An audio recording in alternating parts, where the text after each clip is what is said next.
Satan's work as an angel of light. BD number 7460. November 21, 1959, during the last days Satan will fight by any means so that souls will commit themselves to him and go astray. And his trick is to involve them in error, to let them believe that they are on the right path, and yet to entangle their paths such that they do not notice that they will lead into the abyss, because they do not really desire to take the path of ascent. People are satisfied with being told that the path is ascending, but they do not pay attention to it themselves, or they would certainly notice that it is descending. And he uses many means for deception, all divert from the truth, all are but a tangle of fraud, yet so well camouflaged that a person has to be attentive as not to be taken in by him. And he deems the mother of Jesus to be the best means, which he first puts into the forefront of people so that they, due to their veneration and glorification, forget their real purpose of earthly life, to attain the bond with Jesus Christ himself, which is the only guarantee for the person's salvation of soul. Thus people carry out an apparently righteous act of love for the mother of Jesus, but Satan's intended result is less love for the divine Redeemer himself, who more or less takes second place. But a lifetime on earth is too short to take detours in order to reach the goal, and people who do not take refuge with Jesus every hour of the day take long diversions.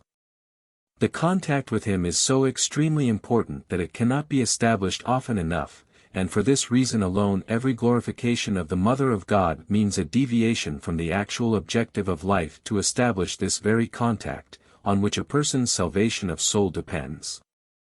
And thus it is this bond which God's adversary tries to prevent by all means, and he succeeds best by turning people's thoughts towards Mary.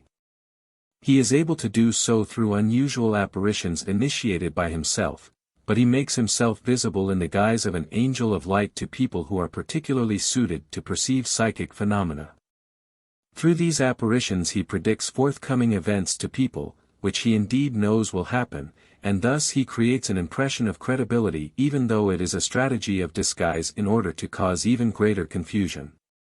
He will always wrap himself in the cloak of mystery, always making claims about concealed things, always prohibiting public disclosure, because then his fraudulence could be revealed.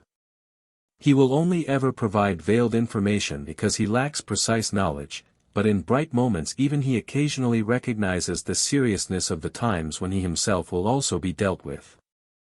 But he cannot stop himself from demanding honor and fame, and does this through the mouth of those camouflaged beings of light by demanding the building of churches and altars where homage should be paid to him, because he himself hides behind such apparitions.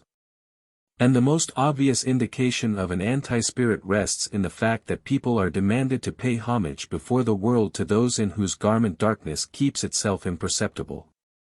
A heavenly being of light will only ever draw people's attention to Jesus Christ and mention his act of salvation. A true being of light will not demand any formalities, no buildings of churches and altars, but encourage people to shape themselves through love into a temple for God, nor will it make concealed suggestions but proclaim what all people should be told, that the end is near and that people should change themselves.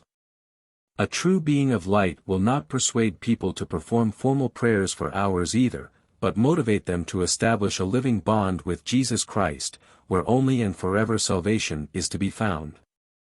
You humans need not take such events seriously, for they are events which were embellished by people.